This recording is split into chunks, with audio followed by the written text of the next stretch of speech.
Yes. So I heard all of this, and so before I provide my perspective, I just want to ask this. So what do you guys think about the red pill movement then, and the fact that the red pill movement is so pronounced? If you honestly feel like it's a small majority or a small percentage of men who are moving this way. So what do you think about, or how do you even explain the red pill movement then? I think that's a larger issue. That's a reaction to feminism in general.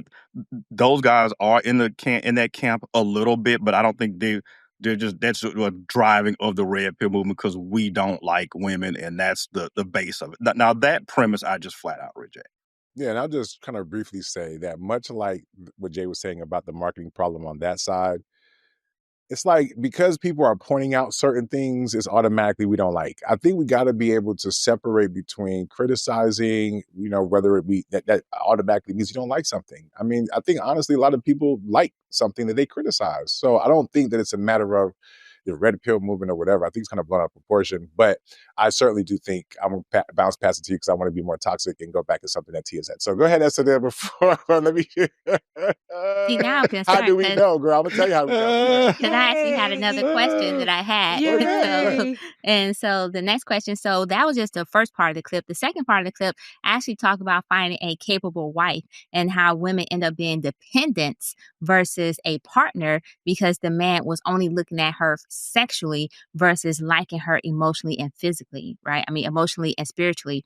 And so I want to know in regards to that piece, as far as finding that partner, that capable partner, what do you guys think about that aspect of it when you look, if all you see is the vajayjay and men only want them for sex, does that hinder their ability to find a capable partner, or are they really just looking for that dependent?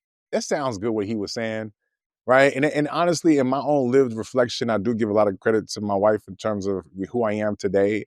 But not everybody's built like that. For some people, all they need is their wife to fit a particular function and form in their lives. Like that's not for everybody. So yes, in the most Disney progressive way where both people are having all this value and all this other stuff, yada, yada, yada. But for that guy, maybe he doesn't see a certain utility beyond that. And if it works for both of those people, I ain't tripping off of that. A man needs a wife to partner with him to accomplish his ambition in life, his great dream, whatever that is, right?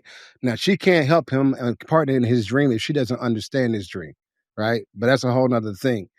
It just to this point, though, I mean, yeah, I'm going to shoot back at you too, Jay. I'm about to say that's bullshit what? Too, Jay. Why? Because what I'm saying, no, listen to me. If his dream is to come home every day to a warm dinner and a house that's clean, that's his ambition in life, right? Then he goes to find a woman and she said, I cook, I clean, this is what I do. It can be happily matched and he can be fine is what I'm saying. But I'm saying he needs to know his ambition, and she needs to be able to understand his ambition, or they're not going to be able to partner. If he's low ambition, that's cool. If he's high ambition, then she needs to deal with that. That's what I'm saying. Yeah, but I think the context of what S&M was saying, though, was this idea that people will say, and I'm not opposed to it because that's my own reflection. Hey, finding a wife will help you do X, Y, and Z, right? It's a benefit in all these different ways. I don't necessarily push back against that. But the role that wife plays doesn't have to be your business counselor. Doesn't have to be like your psychologist. We just talked about the whole thing about a woman not being your everything. Right? So it just makes complete sense that, hey, you know what? Maybe she's just the woman that I trust to be the wife in terms of taking care of the home and taking care of my kids. And we fuck. Like, who's to decide that that's like, oh my God, that's all you want me for? If it works for both of them, I'm not finna tell a man that he needs to find a wife to be his partner because he can't do X, Y, and Z without her. I'm not gonna do that. I may champion it, but I'm not gonna tell him he needs that for that. He may have his own purpose for that. That's all I'm saying. Devin, you look like you chomping at the bit to say something. No, actually, I don't disagree with my good brother Nick at all. I think depending on the guy's needs, that might work for him, and that's okay. It's not for me to say, oh, well, your wife should be your consigliere and your prayer warrior and your this and your that, your sparring partner. Hey, listen, I may just really need you because I want you to cook amazing spaghetti dinners and send me, nudes every hour on the hour. Like, okay, that's you can't complain. You can't complain when she's not an Excel spreadsheet wizard because that's not what she signed up for.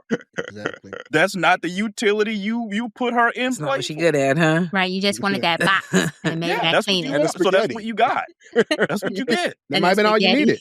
S&M, you're going to answer this damn question because I want to shoot back into here, and it's like, you're over here dilly-dallying, and I'm trying to make space for you. You talk about how do we know? What you mean we're men? How do we know? Go ahead. Before let me holster myself. Okay, so let me answer the question. Go Let ahead. me answer the question super quick so you get your shot back. So this is what I'm going to say. I actually thought that this was great. I already knew this, that some men already wanted women just for the box because they lead with that. That's the way men are built. That's the way they're conditioned from the time they were a young buck running around and watching their older brothers and fathers and uncles and so forth do what they do. So they're already conditioned to only want the boxes. They're already conditioned to believe that they deserve the box. And then they're conditioned to believe that and operate with women in that box itself, i.e. keep us in that box for some men. Now, what I will say is that what I did appreciate about this conversation was that he put it in simple speak because sometimes men and women don't understand simple speak. Right? They don't understand they don't make the necessary connection between they're like, oh, men don't like us, right? Or I know you guys seen this on social media. As soon as a man acts like he don't like you, the first thing they say, oh, it's because he banned for the other team. Or they say, oh, he's gay or whatever the case may be without recognizing, no, he's sexually attracted. He just don't like spending time with you. He just don't like being with you because he don't like being around women. Women sound like cattiness in his ears or something like that. So he'll go for the box before he go with that emotional attachment and so forth. And so I thought that was actually a pretty good way to explain in simple speak, i.e. keep it simple, stupid, so that folks would have a better understanding and not just keep making these generic catchphrases of, oh, he must be gay. Oh, he must be banned for the other team without recognizing the nuances of it and understanding the psychology behind it. And so I say kudos to him for doing it. Y'all was like, oh, and. And so it's like, well, no. And he's explaining something that while y'all may recognize, other people, especially the people dating now, may not recognize and know the root of this. And that's what I appreciate.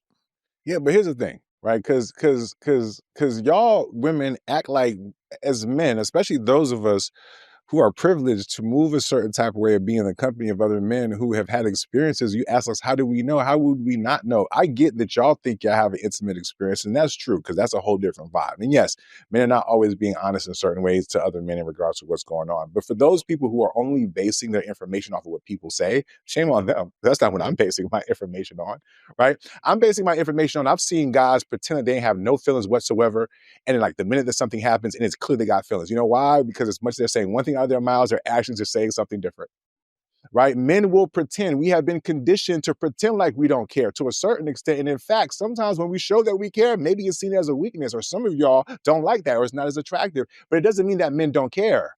This goes back to what I was saying before about discernment to a certain extent. You know what I hear a lot of times when you brought the whole red pill thing? I hear guys hurt. These niggas are hurt. You think people are hurt in situations that they don't care about? You think that's what happens?